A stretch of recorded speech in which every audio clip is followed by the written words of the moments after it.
उसका ध्यान बंटा और रेशों ने उसे चारों ओर से घेर लिया।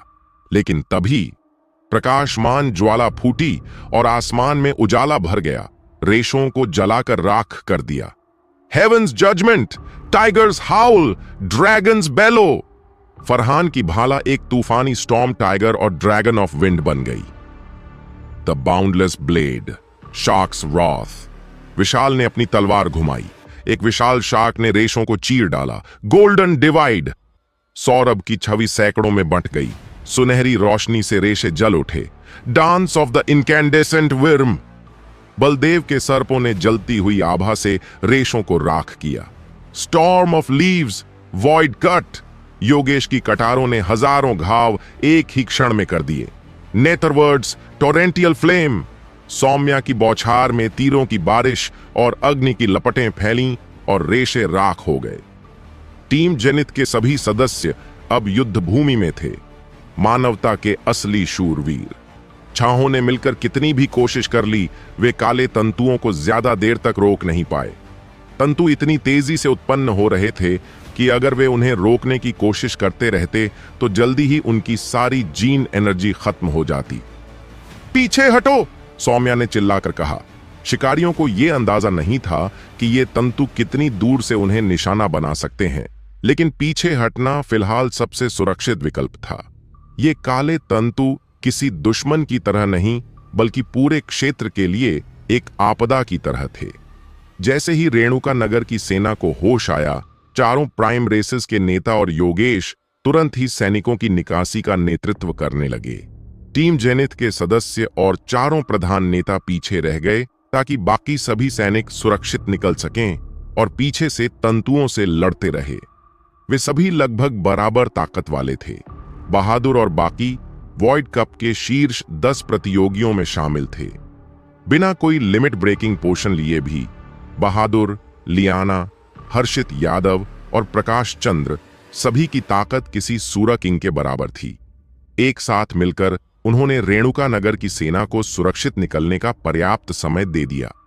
टीम जेनिथ के सदस्यों ने ऊपर आसमान में अपने कप्तान दक्ष की ओर देखा, जो अब भी अकेले तंतुओं के समुंदर से लड़ रहे थे। आप कर सकते हैं कप्तान। Blades extinguish. आध्यात्मिक ऊर्जा से बनी चमकती लहरें सुनामी की तरह काले तंतुओं पर टूट पड़ी। चांदी सफेद रंग की ये लहरें दक्ष की स्पिरिचुअल एनर्जी से भरपूर राक्षसी तंतु समूह पर बहुत विनाशकारी सिद्ध हुई। तंतुओं के उस स्याह महासागर में एक बड़ा छेद बन गया और उस राक्षसी संरचना के सभी मुख एक साथ चीख उठे। इतनी भयंकर चीख कि जो आत्मा को चीर दे। दूर खड़े रेणुका नगर के सैनिक तक अपने कानों को पकड़कर करा उठे। अब तंतु पहले से कहीं अधिक गहराई से दक्ष की ओर लपकने लगे, मानो उन्हें आदेश मिल गया हो कि इस एक दुश्मन को किसी भी कीमत पर खत्म करना है। दक्ष लगातार तंतु काटते जा रहे थे, लेकिन वे तंतु खत्म होने का नाम नहीं ले रहे थे। हर कटे तंतु की जगह 3 नए उग आते। जल्द ही वे फिर से तंतुओं के एक पिंजरे में कैद हो गए और इस बार बचने का कोई रास्ता नजर नहीं आ रहा था। देख रहे शिकारी सांस रोककर देखने लगे। वो दक्ष जो स्टार्स के मोनार्क एलियन को भी हरा चुके थे, आज संघर्ष करते दिखाई दे रहे थे। तभी उस तंतु पिंजरे के भीतर से एक धड़कन जैसी आवाज आई, मानो वह पिंजरा स्वयं जीवित हो गया हो। अगले ही क्षण भीतर से तेजस्वी अग्नि फूट पड़ी। ये अग्नि इतनी प्रखर थी कि पूरे आकाश की चमक फीकी पड़ गई। राक्षसी संरचना की आंखें बंद हो गईं और रेणुका नगर के सैनिकों ने भी नजरें फेर लीं। जो तंतु दक्ष को जकड़े हुए थे, वे झलकर भस्म हो गए। स्वर्णिम ज्वाला उन तंतुओं से होती हुई उस राक्षसी शरीर तक पहुंचने लगी। अब दक्ष बदल चुके थे। उनके शरीर पर अंध सुनहरे शल्क उग आए थे और उनके सिर पर एक दैत्याकार ड्रैगन की हेल्म थी। उनके चारों ओर सुनहरी अग्नि जल रही थी, जो एक पवित्र आभा छोड़ रही थी। उनकी पीठ पर काला सूर्य और पैरों के नीचे रक्तिम चंद्रमा उन्हें एक दिव्य शक्ति जैसा प्रतीत करा रहे थे। यह था 9 कार्प ट्रांसफॉर्मेशन का 5वां और अब तक का सबसे शक्तिशाली रूप। उनके शरीर में कीलिन की ऊर्जा बह रही थी और वह पहले से कहीं अधिक शक्तिशाली महसूस कर रहे थे। काले तंतु इस परिवर्तन को समझ पाने में असमर्थ और बुद्धिहीन उसी अंधे गुस्से से हमला करते रहे।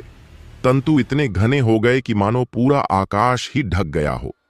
लेकिन दक्ष ने उनकी ओर देखा तक नहीं। उन्होंने शांत स्वर में कहा, इतनी जीन एनर्जी है, इसका मतलब मैं अब वो वॉर कर सकता हूं।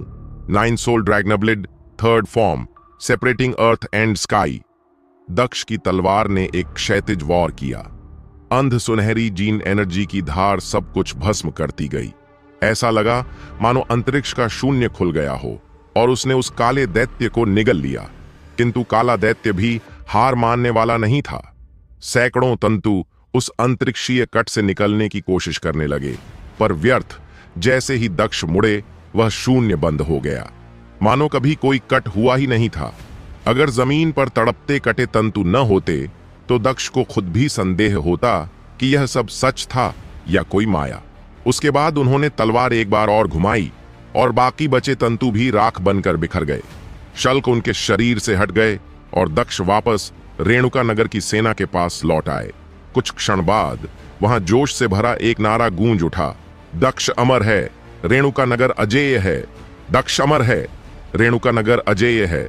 दक्ष अमर है, रेणुका नगर अजेय है। स्टार्स के मोनार्क एलियन के पतन के बाद रेणुका नगर की सेना का मनोबल आकाश छूने लगा। चारों प्राइम रेसेस के प्रतिनिधि दक्ष को देखते हुए एक मिश्रित भावना में थे।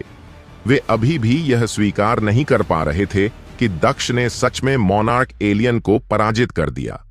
वे जानते थे कि उनके पास लिमिट ब्रेकिंग पोशन भी होते, तब भी वे ऐसा नहीं कर पाते। रेणुका नगर के सैनिक गर्व से दक्ष को देख रहे थे, क्योंकि दक्ष एक मानव थे। अब तक कोई मानव कभी भी सूरा किंग को नहीं हरा पाया था। दक्ष ने यह कर दिखाया। कोई एलियन कभी भी सूरा मोनार्क को नहीं हरा पाया था। दक्ष ने यह भी कर दिखाया। और कोई कभी मोनार्क ऑफ स्टार्स को नहीं हरा पाया था। दक्ष ने वो भी कर दिखाया। दक्ष अपनी एक नई महागाथा, अपना एक नया पुराण एक एक कदम करके रच रहे थे। युद्ध समाप्त होते ही रेणुका नगर की सेना ने थोड़ी देर विश्राम किया और फिर 3 मिलियन सूरा सैनिकों की ओर कूच किया, जिन्हें मोनार्क ऑफ स्टार्स ने भेजा था। वो सूरा सेना अब भी इस सच्चाई से अनजान थी कि एम्पायर ऑफ स्टार्स और उसके मोनार्क के साथ क्या हुआ है। क्या ये मानव सच में समझते हैं कि वे कुछ प्राइम रेसेस को साथ जोड़कर हम सूरा का सामना कर सकते हैं? तो क्या हुआ जो इन्होंने 7 किंगडम कोलिशन को हराया? हम एम्पायर ऑफ स्टार्स की असली सेना हैं। ये तो मजाक है। चलो जल्दी से इन्हें रौंद डालें और वापस घर चलें। एम्पायर ऑफ स्टार्स की सेना में घमंड और अहंकार भरा था। वे सोचते थे कि रेणुका नगर उनके लिए बस एक हल्का सा लक्ष्य था। उनका सेनापति रेणुका नगर की छोटी सी सेना को देखकर हंस पड़ा। क्या सिर्फ इतने ही हैं? रेणुका नगर की सेना मुश्किल से 1 लाख थी, जबकि सूरा 3 मिलियन की संख्या में थे। एक एक रेणुका नगर के सैनिक को औसतन 30 सूरा से लड़ना था। सूरा जनरल की नजरों में यह युद्ध एक तरफा होना था, वो भी सूरा की जीत के साथ। एक और जनरल हंसते हुए बोला, इन्हीं की वजह से 7 किंगडम कोलिशन हार गया। दूसरे जनरल ने कंधे उचकाए। हमें सबको भेजने की क्या जरूरत थी? मोनार्क की आधी सेना भी इन्हें कुचलने को काफी थी।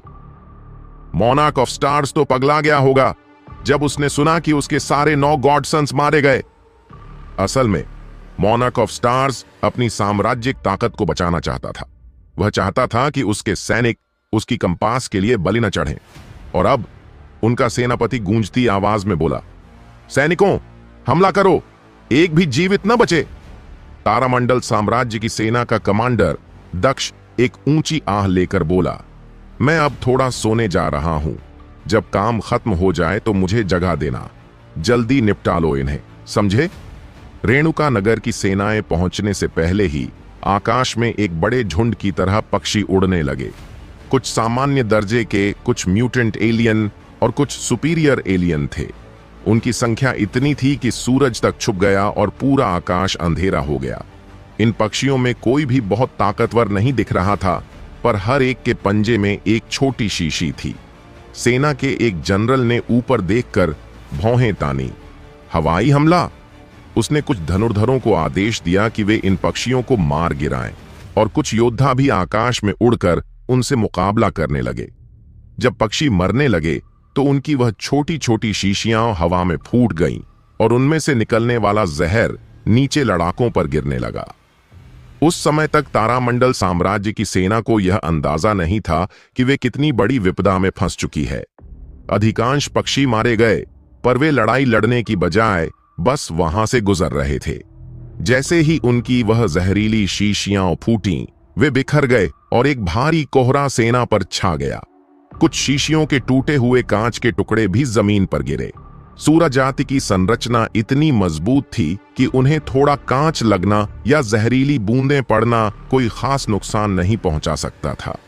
यहां तक कि हंसी भी उड़ाने लगे वे, जिन्हें इनका असर हुआ। जनरलों ने संदेह से पूछा, रेणुका नगर की सेनाएं क्या कर रही हैं? क्या वे हमें केवल तंग करने के लिए ये कर रही हैं?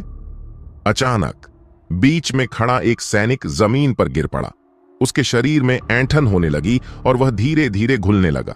उसके साथ ही डर के मारे पीछे हटे, लेकिन वे भी धीरे धीरे घुलने लगे। जहर! एक सूरा जनरल ने फुसफुसाया। सभी लड़ाके पीछे हटो, जहर तुम्हारे शरीर से छूटा नहीं चाहिए। लेकिन तब तक बहुत देर हो चुकी थी। 70% से अधिक सूरा योद्धा जहर के प्रभाव में आ चुके थे और सभी धीरे धीरे घुल रहे थे। यह जहर सिर्फ शरीर को नहीं, बल्कि उनके सेल्स और जेनेटिक कोड को प्रभावित करता था। यह किसी भी सामान्य संक्रमण से कई गुना ज्यादा ताकतवर था और इतनी तेजी से फैलता था कि कोई भी इसे रोक नहीं पा रहा था। कुछ बच गए। वे डर से चिल्ला रहे थे और घुलते साथी से दूर हट रहे थे। जहर को हटाने के लिए कोई भी सामान्य एंटीडोट काम नहीं आ रहा था। सूरा जाति के पास ऐसी तकनीक नहीं थी। यहां तक कि येलो जनजाति भी इसे पूरी तरह समझ नहीं पाई थी। यह जहर किसी योजना से नहीं, एक संयोग से बना था। येलो लोग भी इसे समझने में असमर्थ थे। यदि इंसानों या येलो जनजाति पर कोई इसी तरह का जहर बनाया जाए तो उनका कोई जवाब नहीं होगा। यह जहर इतना जटिल था। जनरलों के चेहरे पर चिंता छा गई। सामान्य एंटीडोट का कोई असर नहीं हो रहा था। जहर से उनकी अपनी भी हालत खराब हो रही थी। हालांकि जनरल सूरा राजा के बराबर ताकतवर थे, इसलिए जहर का असर उनके शरीर पर सिर्फ पैरालिसिस के रूप में था। फिर भी रेणुका नगर ने ऐसा जहर बना लिया था जो सूरा जनरलों के लिए भी घातक था, और इतना ज्यादा कि अपनी पूरी सेना पर एक साथ छिड़क दिया गया। सूरा जाति के जोश में चौंकते हुए जितेंद्र राणा ने देखा, तुम्हारे पास ऐसी भयंकर गुप्त हथियार था। जैसे ही जहर गिरा, रेणुका नगर की सेनाएं सूरा जाति की घबराहट और अफरा तफरी का फायदा उठाकर आगे बढ़ी। जनरल दांत पीसते हुए बोले, हमें इन्हें अभी रोकना होगा। हमारी अधिकतर सेना असमर्थ है। यह एक तरफा कत्लेआम होगा। कुछ सूरा जनरल आगे बढ़े, जिनके शरीर में जेनेटिक एनर्जी की चमक थी। वे सूरा राजा के समान ताकतवर थे और संभवतः लाखों सैनिकों को कुछ देर रोक सकते थे, पर वे रेणुका नगर की ताकत को कम आंका था। रेणुका नगर की सेना ने उनके सामने आक्रमण जारी रखा और तभी एक बौछार की तरह पर्पल फ्लेम्स की तीरों की बारिश शुरू हो गई। सौम्या ने अपने धनुष से ऐसा मीटियोर शावर जैसे पर्पल एरोज छोड़े कि आसमान भी जादुई रंग में रंग गया। हवा सूखी और बंजर हो गई, जैसे कोई विनाशकारी आपदा आने वाली हो। तुम्हारी हिम्मत कैसे हुई? सूरा जनरलों ने अपनी सेनाओं की रक्षा करने की कोशिश की, पर सौम्या ने इतनी बड़ी संख्या में तीर छोड़े कि बचाना नामुमकिन था। उज्जवल पर्पल आकाश के नीचे सूरा सेनाएं जलने लगीं, पर्पल फ्लेम्स के समंदर में डूब गईं। धीरे धीरे सूरा जनरलों के लिए भी अपनी सेना बचाना असंभव हो गया।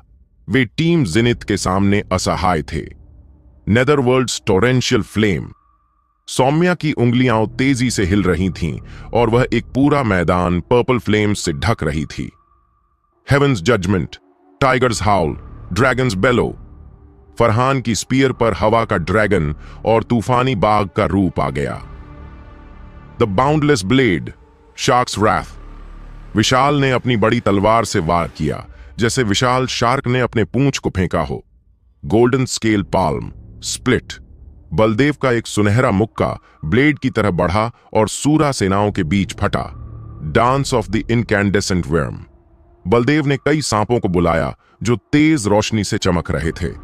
एवेटार ऑफ द फे। अर्थबाउंड प्रिजन। योगेश ने जमीन पर जोर से पैर रखा। उनके नीचे का इलाका हरा हो गया और हजारों जेड हरे जड़ें हवा में उछलने लगीं। Fists of the silent sea, sun and moon. काली धूप और सफेद चांद आपस में घूम रहे थे, जिससे जेनेटिक एनर्जी की लहरें फैल रही थीं। यहां तक कि 4 प्रमुख जातियों के युवा नेता भी इस क्षण की गर्माहट में सूरा सेनाओं पर वार कर रहे थे। बहादुर ने दह लगाई और उसका शरीर सैकड़ों मीटर तक विशाल हो गया। उसके जबड़े इतने चौधे हो गए कि उसने एक पूरा बटालियन निगल लिया। लियाना ने अपने हाथ फैलाए और उसके पैरों के पास जलकुंभी के फूल खिल उठे। ये फूल बद्धे लेकिन नाजुक थे, जिन पर क्रिस्टलीय चमक थी, जिससे वे कलाकृति जैसे दिख रहे थे। किंगडम ऑफ वाटर कहते हुए उसने समुद्र की गहराई से अनगिनत जल योद्धाओं को बुलाया। मछली पुरुषों के हमले के सामने सूरा सेनाएं तूफान में डूबते छोटे नाव की तरह थीं। सौम्या और लियाना पीठ से पीठ मिलाकर खडेडी थीं, एक जलकुंभी और दूसरी लाल गुलाब की तरह। दोनों कभी वॉइड कप में प्रतिस्पर्धी थीं, लेकिन अब साथी बन गई थीं। हर्षित यादव ने अनगिनत लाल पंख हवा में उड़ डाए और प्रकाश चंद्र ने दिन को रात में बदल दिया। तारामंडल साम्राज्य के दर्जन भर जनरलों ने मुश्किल से मुकाबला किया। कौन सोच सकता था कि ये कभी प्रतियोगी अब एक साथ लाडी डी एच रहे हैं। दक्ष खुद दूर से इस मुकाबले को देख रहा था। रेणुका नगर की सेनाओं ने इतना बरहत बना ली थी कि तारामंडल साम्राज्य की सेनाएं नष्ट हो जाना केवल समय की बात थी। टीम जिनिथ और 4 प्रमुख जातियों के युवा नेताओं की मौजूदगी में जनरलों का पलटा मुश्किल था। रेणुका नगर की सेनाएं सूरा को दर्जनों की संख्या में मार रही थीं। बहुत से सूरा योद्धा येलो जनजाति के जेनेटिक जहर से पहले ही मर रहे थे। रेणुका नगर की सेनाएं उस प्रक्रिया को तेज कर रही थीं। रेणुका नगर के योद्धा हंस रहे थे। आखिरकार अपने दुश्मनों सूरा का बदला लेना कैसा महसूस होता है। सूरा और रेणुका नगर के बीच यह संघर्ष पूरी तरह एक तरफा था। ऐसा परिणाम जिसे न सूरा योद्धा, न सूरा जनरल और न ही रेणुका नगर की सहायता से आने वाले लोग भी सोच पाए थे। क्या एक सूरा साम्राज्य की सेना के लिए एक छोटे मानव शहर को हराना आसान नहीं होना चाहिए था? सूरा जब अपने विरोधी के पास केवल लाखों की जगह 100,000 सैनिक देखकर आश्चर्यचकित थे, तब उन पर जहरीले पक्षियों के हमले की बारिश हुई। सूरा जनरलों ने कभी कल्पना नहीं की थी कि रेणुका नगर इतनी भयंकर चोट दे सकता है। रेणुका नगर में दर्जनों योद्धा सूरा राजा के स्तर के थे, जिनमें से 6 सबसे ताकतवर सूरा राजाओं से भी मुकाबला कर सकते थे। सूरा को पता था कि रेणुका नगर के पास ऐसे योद्धा होंगे, लेकिन इतने सारे हुनरमंद शिकारी के बारे में नहीं सोच सके थे। रेणुका नगर की लड़ाई की ताकत सूरा साम्राज्य के स्तर पर थी। सबसे महत्वपूर्ण था वह जहर, जो विशेष रूप से सूरा जाति को निशाना बनाता था। जनरलों ने ऐसा जहर कभी सुना भी नहीं था। रेणुका नगर के समर्थन में आए लोग येलो जनजाति के जहर के बारे में जानते थे, लेकिन जब उन्होंने इसके प्रभाव देखे तो वे दंग रह गए। कोई आश्चर्य नहीं कि 3,000 रेणुका नगर के योद्धा 7 साम्राज्यों को हरा सकते थे। ऐसे जहर के साथ रेणुका नगर 10 गुना बड़ी आक्रमण सेना को भी हरा सकता था। जो समर्थन सेना आई थी वे मृत्यु के लिए तैयार थे, लेकिन जो खतरनाक लड़ाइयां वे सोच रहे थे वे आसान साबित हुईं। शिलग्रद गिद्ध ने पक्षियों का झुंड नियंत्रित किया जो सूरा पर जहर बरसा रहे थे। फिर वे आगे बढ़े और जिन सूरा जीवित बचे थे उन्हें मार डाला। यह सब मुर्गियों को मारने जितना आसान था। सूरा के खिलाफ उन्होंने कभी इतनी सरल लड़ाई नहीं लड़ी थी और शिकारी उनकी जीत देखकर दंग रह गए। कई योद्धाओं ने अपनी अपनी नगरों की रक्षा सूरा के आक्रमण से की थी। वे हमेशा कठिन लड़ाइयां थीं और ज्यादातर अनुभवी योद्धाओं ने अपने मित्र या परिवार को खोया था।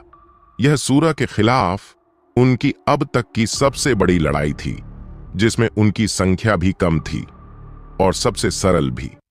यह लड़ाई कभी नहीं भूलेगी, जैसे कि रेणुका नगर ने कई चमत्कार किए। 4 प्रमुख जातियों के युवा नेता भी इस आसान मानव विजय की कल्पना नहीं कर पाए थे। दक्ष वास्तव में प्रतिभाशाली हर्बलिस्ट थे, जो ऐसी सीमाएं तोड़ने वाली दवाइयां और जहर बना सकते थे। चारों युवा नेताओं को यह नहीं पता था कि यह जहर दक्ष ने नहीं बल्कि येलो जनजाति ने बनाया था। येलो ने इसे अपनी ताकत बढ़ाने के लिए बनाया था, लेकिन यह सूरा पर बहुत असरदार निकला। चार युवा नेताओं ने कसम खाई कि वे कभी दक्ष को अपना दुश्मन नहीं बनाएंगे। अगर वे उसे इतना नाराज करते कि वह उनके खिलाफ जाति विशिष्ट जहर बनाता तो परिणाम भयंकर होंगे।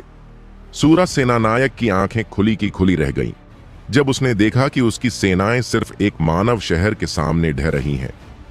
सूरा ने वर्षों में अनेक साम्राज्यों को हराया था और एक छोटा मानव शहर उनके लिए कोई चुनौती नहीं था। जब उसने अपनी अधिकांश सेनाओं को मरा हुआ और बाकी को संघर्ष करता देखा तो विश्वास करना मुश्किल था कि यह सपना नहीं था। उसने गहरी सांस ली और खुद को संभाला। अब सोचने का वक्त नहीं था। वह आसमान में उड़ा और इतनी ताकत का आभास छोड़ा कि टीम जेनिथ के सदस्य और चार युवा नेता एक पल के लिए थम गए। अब उसके पास बस अपनी ताकत का इस्तेमाल कर दुश्मन को दबाने के अलावा कोई रास्ता नहीं था। रुको सब लोग, उसकी आवाज पूरे युद्ध क्षेत्र में गूंजी, अपनी ताकत और दबदबे का इजहार करती हुई। वह लगभग एक सूरा मोनार्क एलियन के स्तर पर था। लगभग सूरा सेना का कमांडर हवा में मंडरा रहा था और मात्र अपनी उपस्थिति से पूरे युद्ध क्षेत्र को शांत कर चुका था। तारामंडल साम्राज्य के जनरलों ने उत्तेजना से चिल्लाया, जब तक कोई मोनार्क एलियन मौजूद नहीं तब तक हमारे कमांडर को कोई हरा नहीं सकता। अपनी गर्दनें साफ करो और मरने की तैयारी करो। चुप रहो। अचानक जैसे ही अंतरिक्ष कांपा, एक घूंसा कहीं से आया, पूरे युद्ध क्षेत्र को चीरता हुआ सीधा कमांडर के शरीर से टकराया। जिस स्थान पर कमांडर खड़ा था वहां अंतरिक्ष लहराया और वह आकाश से गिरते हुए धरती में गड्ढा बनाता हुआ धंस गया। वहां वह पड़ा था, चारों अंग विकृत, मुंह से खून का फव्वारा निकलता हुआ। वह बुरी तरह घायल था, मृत्यु के कगार पर। जो जनरल अभी तक अहंकार से भरे हुए थे वे स्तब्ध रह गए। अभी तक तो उनका कमांडर युद्ध क्षेत्र को अकेले अपने बल से दबा रहा था और अगले ही क्षण वो जमीन में गड्ढे में पड़ा कराह रहा था। यहां तक कि खुद कमांडर भी हक्का बक्का रह गया। सब कुछ इतनी तेजी से हुआ कि उसे कुछ समझने का मौका ही नहीं मिला। जब तक होश में आया वह जमीन में पड़ा हुआ था और अपनी उंगलियां तक नहीं हिला पा रहा था। यह दृश्य देखकर टीम जेनिथ के सदस्य और चार प्रमुख जातियों के प्रतिनिधि भी चकित रह गए। किसी ने हमला होते नहीं देखा, पर उन्होंने आवाज पहचान ली। सभी की नजरें पीछे घूमी। दक्ष एक स्टूल पर आराम से बैठा हुआ अपनी मुट्ठी पीछे खींच रहा था, जैसे कुछ हुआ ही ना हो। स्वाभाविक था, हमला उसी ने किया था। जब से दक्ष ने अपने पीक जीन पॉइंट्स को पूर्ण किया था, उसकी शक्ति हास्यास्पद रूप से बढ़ गई थी। अब वह किसी भी सूरा सैनिक को, जब तक वह मोनार्क एलियन न हो, सिर्फ एक घूंसे में खत्म कर सकता था। जैसे ही उन्होंने अपने कमांडर को एक ही वार में धराशायी होते देखा, सूरा सैनिकों का मनोबल पूरी तरह से टूट गया। वे एक दूसरे को निराशा से देखने लगे। जितने भी सूरा सैनिक जीवित थे वे तुरंत भागने लगे। अब उनमें लड़ने की इच्छा शक्ति नहीं बची थी। पर क्या रेणुका नगर की सेना उन्हें जाने देती? अगले 1 घंटे में उन्होंने सूरा सेना की 3 मिलियन की संख्या को पूरी तरह नष्ट कर दिया। रेणुका नगर के शिकारी खुद भी इस विजय पर विश्वास नहीं कर पा रहे थे। 100,000 की सेना ने 1 घंटे के भीतर 3 मिलियन सूरा सैनिकों को मार डाला। यह एक चमत्कारी विजय थी, जिसमें न कोई रणनीति थी, न कोई सैन्य चाल, केवल येलो जहर पर आधारित एक निर्णायक वार। शायद यही है रेणुका नगर की चमत्कारी शक्ति। उनका मनोबल आसमान छूने लगा। जब घायल कमांडर को बांधकर दक्ष के सामने लाया गया तो उसके चेहरे पर हार का कोई असर नहीं था। उसने गुस्से से चिल्लाया, "ये मत समझना कि युद्ध खत्म हो गया है। मोनार्क ऑफ स्टार्स और पूरी सूरा जाति तुम्हारा इंतजार कर रही है। चाहे जितनी भी चालें चल लो, तुम लोग उसे कभी नहीं हरा पाओगे।" रेणुका नगर की सेना ने एक दूसरे की ओर मुस्कुरा कर देखा। कमांडर की नजर सभी पर घूमती हुई दक्ष पर आकर ठहर गई। "तुम ही होगे रेणुका नगर की सेना के कमांडर।" उसके लिए दक्ष को पहचानना आसान था। उसके पास वही नेतृत्व की आभा थी जो उसने अब तक सिर्फ अपने मोनार्क में देखी थी। कमांडर ने गर्व से सिर उठाकर कहा, मेरा सुझाव है कि मुझे तारामंडल साम्राज्य वापस भेज दो और अपने राजा से क्षमा मांगो। रेणुका नगर ने उसके 9 गोद लिए बेटों को मार डाला, और अब जब तुमने उसकी सेना का अधिकांश हिस्सा खत्म कर दिया है तो उसका क्रोध तुम्हारे ऊपर फूट पड़ेगा। अगर वो खुद युद्ध भूमि पर उतरा तो तुम सब नष्ट हो जाओगे। बलदेव जोर से हंसा और सभी सैनिकों के चेहरे पर मुस्कान फैल गई। हाँ हाँ, माफ करना, बोलते रहो, पर मैं हंसी रोक नहीं पा रहा। कमांडर ने नाक सिकोड़ी। आज हंस लो, पर जब उनका क्रोध तुम पर टूटेगा तब तुम कभी नहीं हंस पाओगे। अगर रेणुका नगर को बचाना है तो मेरी बात मानो। सौम्या अब और नहीं सह पाई। असल में हम पहले ही तुम्हारे मोनार्क से मिल चुके हैं। क्या? कमांडर की आंखें बाहर आ गईं। बलदेव ने कंधे उचकाए। वो हमें मिलने आया था, फिर मर गया। नहीं, यह असंभव है। हमारा सम्राट तो आसुरों के समान है। बलदेव ने समझाया। लड़ाई शानदार थी, पर मारा वो गया, और वो आदमी जिसने उसे मारा तुम्हारे सामने बैठा है। दक्ष ने मुस्कुराते हुए पूछा, कुछ और रोचक बातें बताओगे? कमांडर जोर जोर से छटपटाया। तुम लोग झूठ बोल रहे हो। उसका क्रोध जल्दी ही तुम सबको नष्ट कर देगा। तुम सब मारे जाओगे। दक्ष ने उंगलियां चटकाईं और कमांडर का शरीर एक सड़े टमाटर की तरह फट गया। सौम्या ने पूछा, क्या हमें उसे यूं ही मार देना चाहिए था? बलदेव ने सिर हिलाया।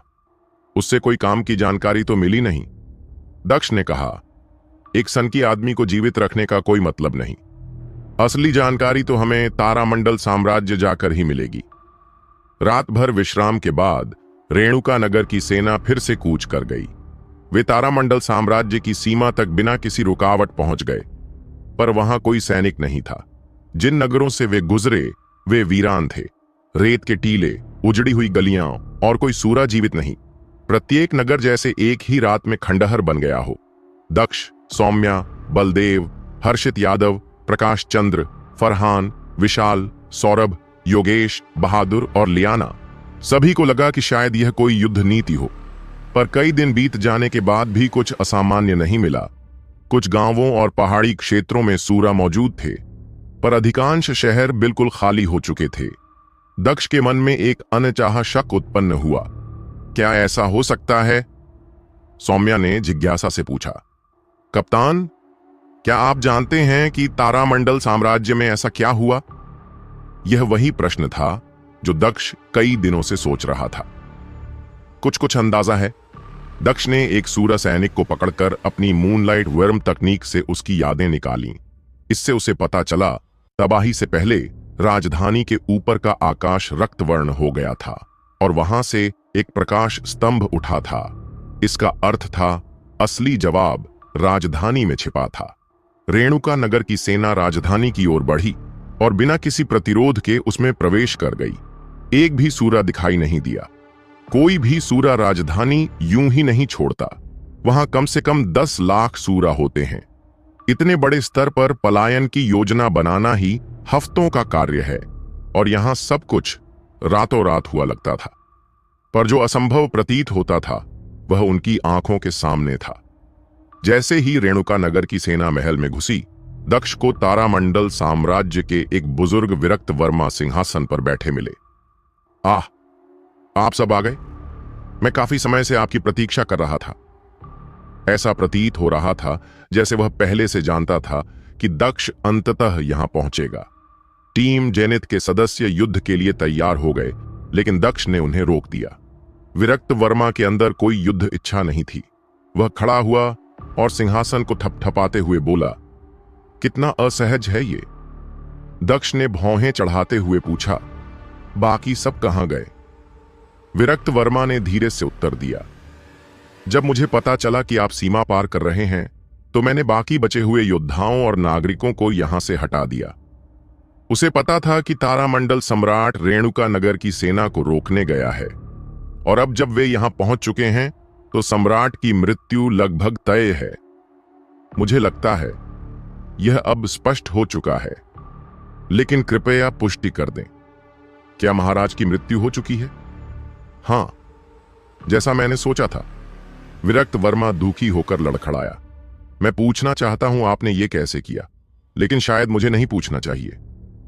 आप पूछ सकते हैं, लेकिन बदले में आपको मेरे एक सवाल का जवाब देना होगा।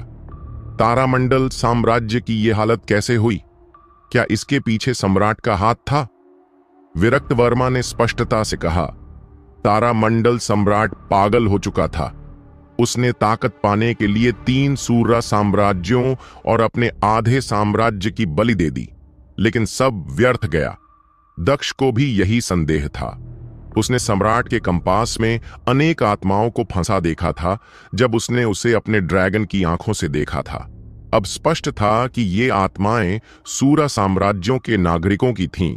किसी अर्थ में इसका मतलब था कि अब दक्ष को कम सूर्य से निपटना पड़ेगा। मुझे तारामंडल साम्राज्य के खजाने का स्थान पता है, विरक्त वर्मा ने स्वयं बताया। और उसके बदले में तुम क्या चाहते हो? दक्ष जानता था कि बिना स्वार्थ के ये जानकारी नहीं दी जा रही। साम्राज्य के निर्दोष सूरा को इस युद्ध की कीमत नहीं चुकानी चाहिए। दक्ष की आवाज ठंडी हो गई। और उन इंसानी बंदियों का क्या, जिन्होंने वर्षों से तुम लोगों की यातना सही है? सूरा लोगों ने इंसानों को जैसे मवेशी बना रखा था। न जाने कितनों को उन्होंने मार डाला। विरक्त वर्मा ने नाराज होकर कहा, इस हालत में मैं तुम्हें एक भी बात नहीं बताऊंगा। मैंने जहर खा लिया है जब मुझे पता चला कि तुम आ रहे हो। अब मेरे पास लगभग आधा घंटा है। दक्ष एक ही कदम में उसके सामने पहुंचा और उसका सिर पकड़ लिया। आधा घंटा काफी है, विरक्त वर्मा ने संकल्प पूर्वक कहा। मैं कुछ नहीं बताऊंगा, मुझे उससे कोई परेशानी नहीं। दक्ष ने चंद्रप्रकाश वायरम को बुलाया और उसकी आत्मा को जबरन बाहर खींच लिया। जैसा कि उसने सोचा था, वह विनाश जो उन्होंने देखा था वह सम्राट के बनाए कंपास के कारण था। विरक्त वर्मा की यादों में इंसानों को पिंजरों में भरकर महल के भीतर ले जाया जा रहा था। दक्ष की मुट्ठियां कस गईं। खजाने की सही जानकारी विरक्त वर्मा के पास नहीं थी। असल में वह रेणुका नगर की सेना को जाल में फंसाना चाहता था। दक्ष पलटकर महल से बाहर निकला। सौम्या ने पूछा, कप्तान, अब कहां जा रहे हो? कुछ चीजें वापस लेने। तब तक सूरा सैनिक महल से काफी दूर जा चुके थे। उन्होंने पीछे मुड़कर राजधानी की ओर देखा। क्या लगता है वह बुजुर्ग अब कैसा होगा? एक सूरा साथी बोला। कौन जाने, उम्मीद है वह कुछ समय खरीद पाएगा। पहले सूरा ने गंभीरता से सिर हिलाया। हमें तारामंडल साम्राज्य की बची खुची शक्ति को बचाकर फिर से साम्राज्य खड़ा करना होगा। तभी एक आकृति उनके सामने प्रकट हुई। विरक्त वर्मा की यादों के कारण दक्ष को उनका मार्ग ज्ञात हो गया था और उसने अंतिम एक तक उनका संहार कर दिया। फिर वे सभी दस्तावेज और खजाना लेकर वह महल लौट आया। विरक्त वर्मा ने कभी नहीं सोचा था कि वही उनकी जानकारी का स्रोत बन जाएगा। जब तक दक्ष लौटा, टीम जेनिथ खजाना खोज चुकी थी। जैसे ही उन्होंने उसे खोला, उनकी आंखें चमक उठीं। सूरा साम्राज्य का खजाना वैसा ही भव्य था जैसे अपेक्षा थी। दुर्लभ जड़ी बूटियां, अज्ञात रत्न और पोषण बनाने के लिए आवश्यक चीजें सब वहां थीं। रेणुका नगर रातों रात सबसे समृद्ध मानव बस्ती बन गया। येलो जनजाति द्वारा बनाई गई विष की भरपाई इस खजाने ने 10 गुना कर दी। खजाने से भी अधिक महत्वपूर्ण था तारामंडल सम्राट का निजी अध्ययन कक्ष। वहां आत्मा, आध्यात्मिक तत्व, रक्त और जीन लाइफ फॉर्म्स पर शोध की पांडुलिपियां थीं। दक्ष को सूरा और जीन लाइफ फॉर्म्स को जोड़ने वाले शोध में विशेष रुचि थी। भले ही वो राक्षसी प्राणी बनते थे, पर उनकी शक्ति उल्लेखनीय थी। यदि वह इस तकनीक को सुधार सका तो मानव जाति तुरंत सशक्त हो सकती थी। दक्ष स्वयं एक म्यूटेंट एलियन नहीं बनना चाहता था, लेकिन बाकी शिकारी ऐसा कर सकते थे। उसके अलावा बलिदान कर शक्ति पाने की तकनीकें भी मौजूद थीं। दक्ष ने इन्हें टीम जेनिथ के बाकी सदस्यों में बांट दिया। दक्ष जिस तकनीक की खोज में था वह थी गौरव प्रधान की विशेष क्षमता, तेज पुनरुत्थान और शरीर का दोबारा निर्माण। इस तकनीक का मूल विचार यह था कि शरीर से विकास कारकों को निकालकर उन्हें केंद्रित कर पुनरुत्पादन में प्रयोग किया जाए। यह विचार जितना पागलपन भरा था उतना ही प्रतिभाशाली भी, लेकिन इसके नकारात्मक पहलू भी थे। सीमित पुनर्प्राप्ति, शारीरिक नुकसान और कुछ निजी समस्याएं। दक्ष को यह स्वीकारना पड़ा कि साम्राज्य के सम्राट वास्तव में एक पागल प्रतिभा थे। तारामंडल सम्राट की आत्मा और आध्यात्मिक पदार्थ पर की गई रिसर्च अमूल्य थी। उसने केवल आध्यात्मिक पदार्थ से जीवन तक पैदा कर लिया था। अपनी नोट्स के अनुसार शेखर ऐसा ही एक निर्माण था। वह तारामंडल सम्राट की 1000 बीस्ट्स तकनीक से निकली एक दूसरी आत्मा था, जिसे सम्राट अपने मुख्य शरीर से अलग करने की कोशिश कर रहा था।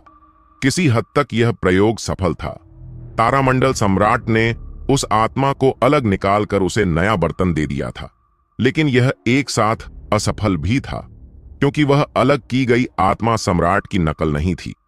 वह सम्राट की एक स्वतंत्र इकाई थी, जो बिना यौन प्रजनन के जन्मा उसका सच्चा पुत्र था।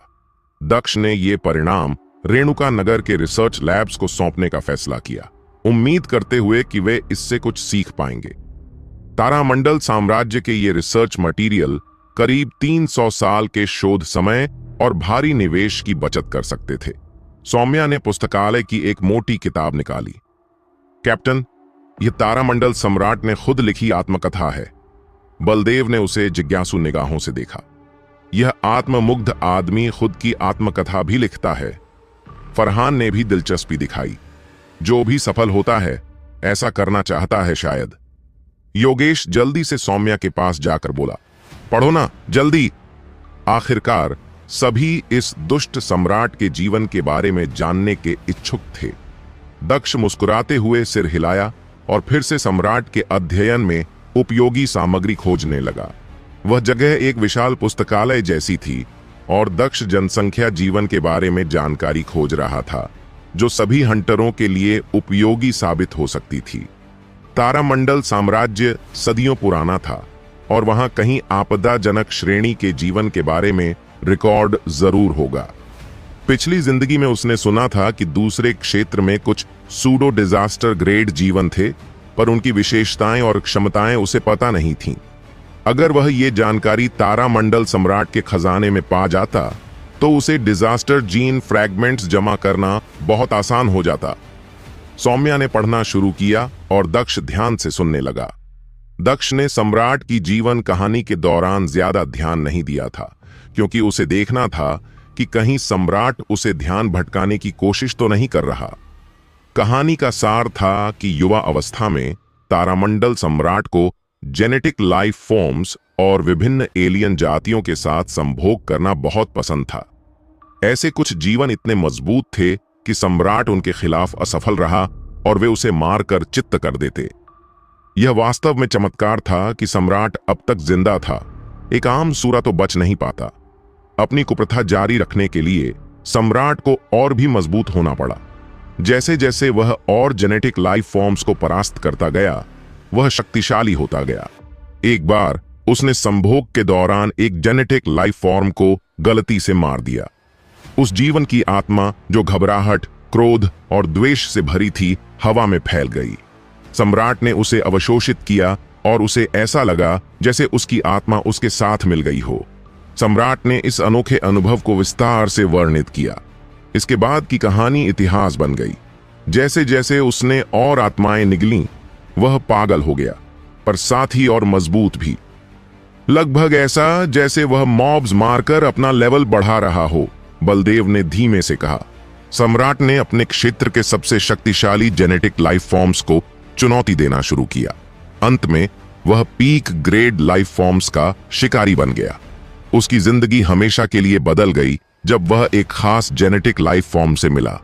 अगर वह जीवन न मिला होता तो शायद सम्राट आज भी दूसरे क्षेत्र में घूम रहा होता। वह जीवन एक विशाल सुंदर सांप था, जिसका शरीर चमकीला और पारदर्शी था और जिसकी चमकीली चमड़ी पर रंग बिरंगे पैटर्न थे। सम्राट का दिल तेजी से धड़कने लगा। जो कुछ सम्राट ने संभोग किया था, वह सब उस सांप के सामने फीका पड़ गया। दूसरों की नजर में वह डरावना हो सकता है, लेकिन मेरे लिए वह एक खूबसूरत लड़की है जो मेरी पकड़ की इंतजार कर रही है। टीम जनित के सदस्य जब सौम्या से यह पढ़ रहे थे तो कांप उठे, लेकिन सम्राट पूरी तरह असफल रहा। उसे मार मार कर जख्मी कर दिया गया और वह मुश्किल से बचकर भागा। क्या? सारे हंटर हैरान रह गए। सम्राट तो पीक ग्रेड लाइफ फॉर्म्स को हरा सकता था और वह लगभग सूरा मोनार्क के बराबर था, फिर भी वह जेनेटिक लाइफ फॉर्म से हार गया। इन सब में दक्ष सबसे ज्यादा उत्साहित था। अगर वह जीवन सम्राट को हरा सका तो वह डिजास्टर ग्रेड लाइफ फॉर्म होगा, और वह भी ऐसा जिसके बारे में दक्ष नहीं जानता था। दक्ष ने कहा, जल्दी बताओ, वह जीवन कहां है? मुझे देखना दो, लगता है रिकॉर्ड है। आत्मकथा से दक्ष और अन्य ने उस एक डिजास्टर ग्रेड लाइफ फॉर्म का स्थान पता लगाया। दक्ष उत्सुकता से सुन रहा था कि सम्राट और क्या रिकॉर्ड छोड़ गया होगा। सम्राट ने उस सांप से कई बार लड़ाई की, लेकिन हर बार मुश्किल से बचा। तब उसने सीखा कि अपनी शक्ति अस्थायी रूप से ब्लड बर्निंग से बढ़ाई जा सकती है। जैसे जैसे उसने बढ़त हासिल की, वह अनजाने में सूरा मोनार्क के स्तर तक पहुंच गया। फिर वह डिजास्टर ग्रेड लाइफ फॉर्म तंग आकर अचानक गायब हो गया। सम्राट ने पूरे दूसरे क्षेत्र में उसे खोजा, पर कोई सुराग नहीं मिला। खोजते खोजते उसकी पुरानी आदतें लौट आईं और आसपास के जीवन उसकी वजह से डरने लगे। थककर एक दिन उसने फैसला किया कि वह एक सूरा एम्पायर बनाएगा और उस साम्राज्य की ताकत से इस रहस्यमयी डिजास्टर ग्रेड लाइफ फॉर्म को खोजेगा। इसलिए उसने विजय का मार्ग अपनाया। उसके हाथ में हजारों जानवरों की ताकत थी, और जैसे जैसे वह लड़ता, वह उन जानवरों को अपने सामने प्रकट करता। इसीलिए सूरा ने उसे बीस्ट किंग की उपाधि दी। वह हर दुश्मन का वध करता गया और जल्दी ही अपना एक राज्य स्थापित कर लिया।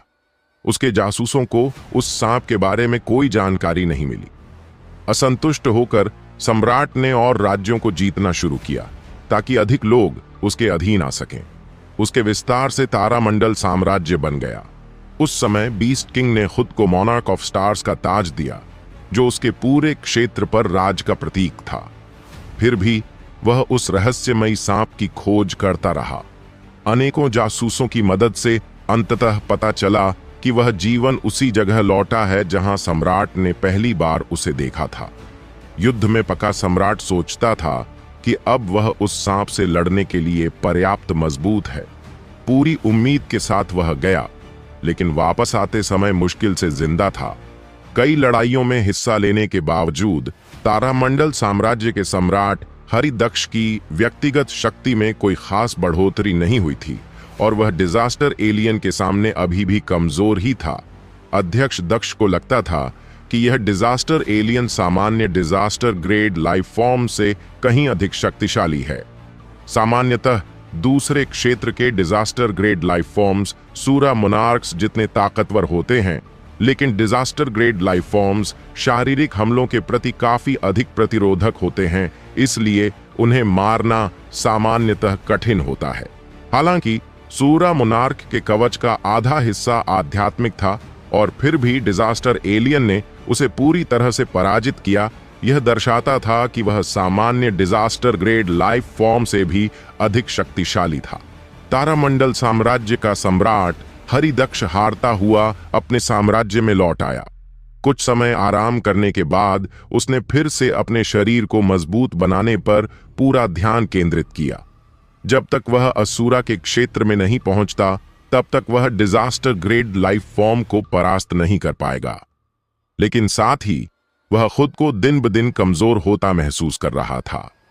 उसे समझ आ गया था कि वह असुरा के क्षेत्र तक पहुंचने से अभी दूर है, क्योंकि सूरा के विकास में एक सीमा आ गई थी। जैसे कुछ शिकारी जीन फ्रैगमेंट्स को पूरी तरह से कैप कर लेते हैं, वैसे ही सूरा में भी एक बिंदु आता था जिसके बाद वे आगे बढ़ नहीं पाते। उसे यह भी नहीं पता था कि असुरा इतने शक्तिशाली कैसे हो सकते हैं, जबकि वे भी सूरा ही हैं। अपने रहस्यों को जानने के लिए वह शोध में डूब गया। शायद उसके अंदर हजारों बीस्टियल सोल्स फंसे होने की वजह से, या उसकी स्वाभाविक पागलपन के कारण उसका शोध दिन ब दिन और भी विकृत होता गया। जब उसने जीवन की असली मूलभूतता को आध्यात्मिक पदार्थ पाया, तो वह लगभग अजेय हो गया।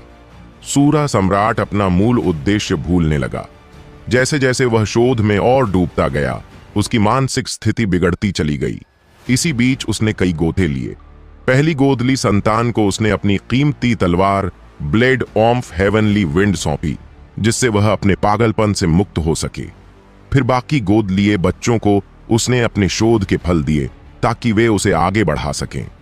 अपने कुछ सोल के अंश उसने निकालकर अपनी नकारात्मक भावनाएं उनमें स्थानांतरित कर दी।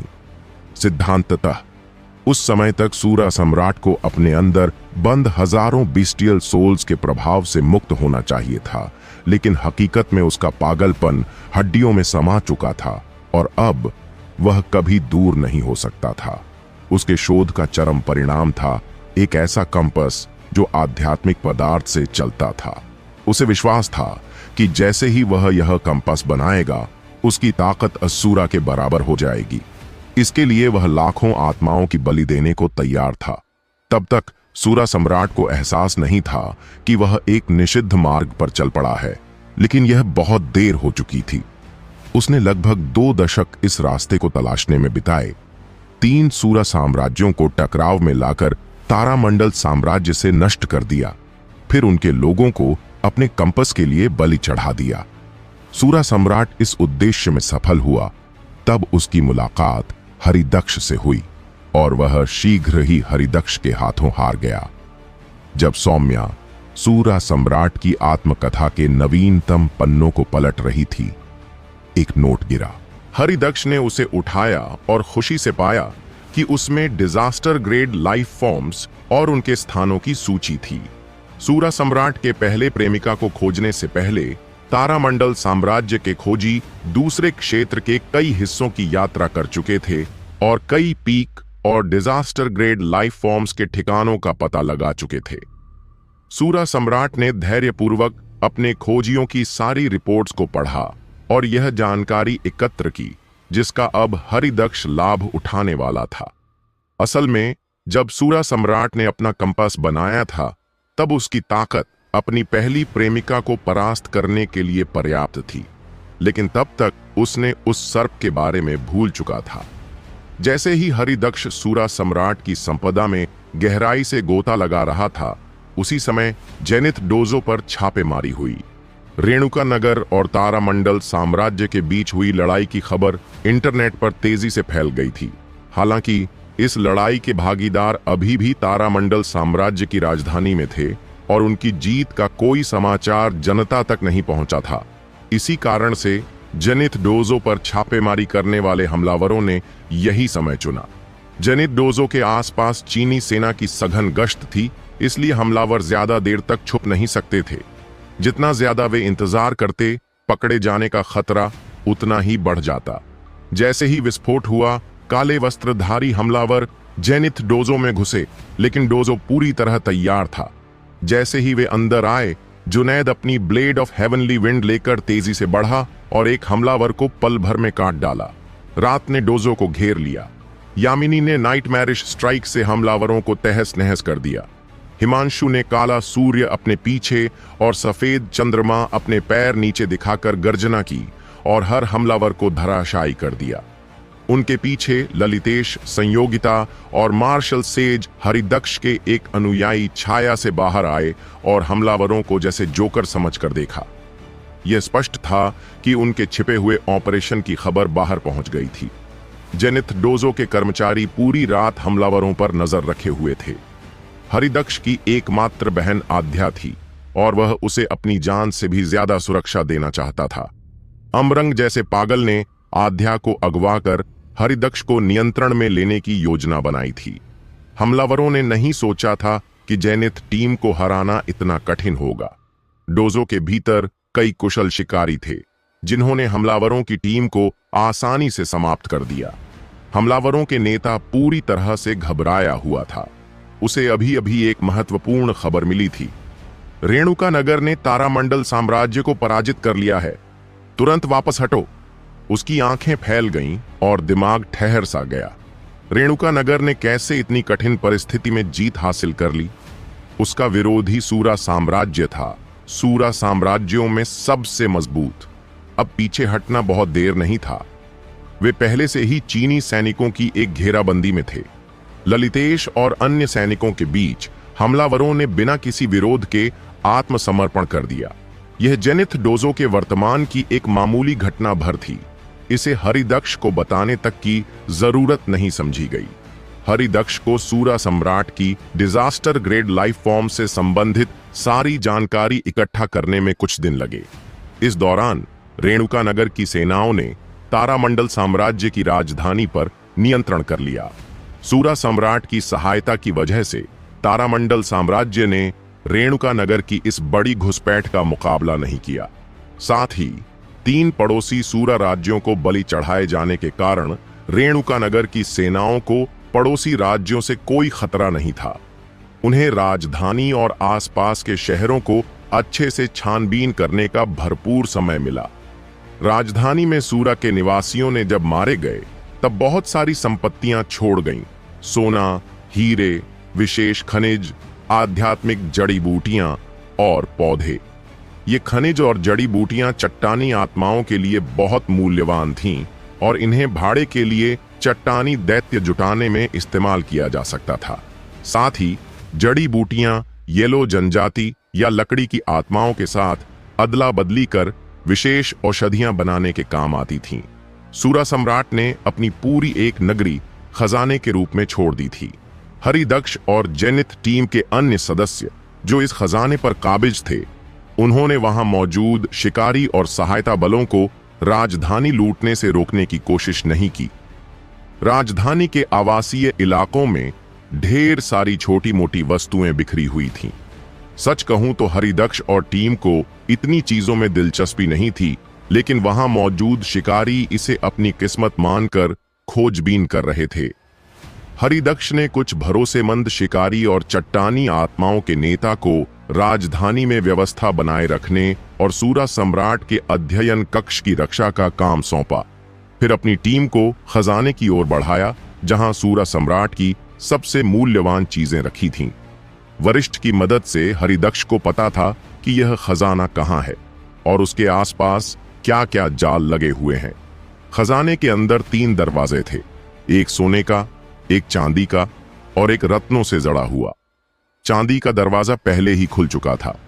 यह दरवाजा ज्ञान का प्रतीक था और इसमें मोनार्क एलियन के अनुसंधान के रिकॉर्ड रखे थे। आत्मा, आध्यात्मिक पदार्थ, रक्त, दुर्लभ और विशेष तकनीकों और यहां तक कि उनके पास मौजूद कंपास की संरचना के बारे में भी वरिष्ठ ने इस खजाने से महत्वपूर्ण जानकारी निकालकर तारामंडल साम्राज्य के बाकी लड़ाकों को दी थी। लेकिन दक्ष ने उन लड़ाकों को मार डाला और फिर उस जानकारी को अपने नाम कर लिया। सोने का दरवाजा समय का प्रतीक था। सब कुछ परिवर्तनशील है, लेकिन समय शाश्वत है, जैसे सोना। इस सोने के दरवाजे पर एक बड़ा दादा घड़ी खुदी हुई थी।